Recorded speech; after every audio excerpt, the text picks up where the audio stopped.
Berdasarkan hasil investigasi, sistem Iron Dome Israel mengalami kegagalan saat Hamas menyerang pertama kali pada 7 Oktober 2023. Ribuan rudal yang diluncurkan militan Palestina itu akhirnya tidak dapat ditangkis. Saluran 12 Israel menyebut Iron Dome Israel sedang dalam mode operasional rutin pada saat serangan roket besar-besaran diluncurkan oleh Hamas. Ada dua kegagalan utama yang menyebabkan ketidakmampuan sistem untuk mencegat roket secara efektif. Pertama, karena baterai Iron Dome di wilayah Gaza tidak beroperasi selama menit-menit awal serangan. Kedua, sulit untuk mengisi ulang baterai karena infiltrasi pejuang dari Gaza ke wilayah Israel. Serangan yang terjadi tanpa peringatan intelijen sebelumnya membuat sistem pertahanan udara tidak siap. Pasalnya, selama 4 jam pertama operasi, Hamas meluncurkan 3.700 roket ke wilayah pendudukan.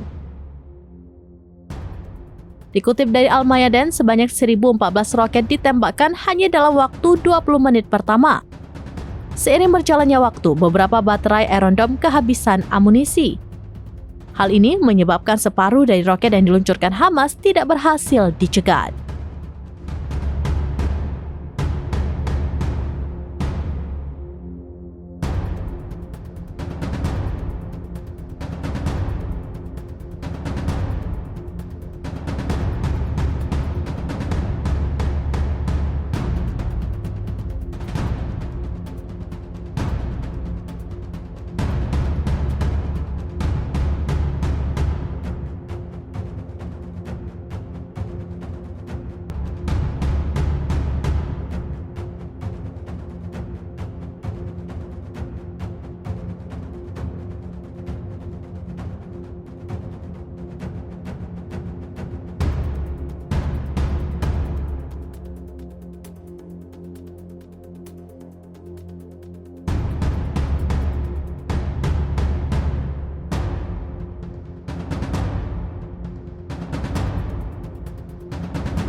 Download Tribun X sekarang, menghadirkan lokal menjadi Indonesia.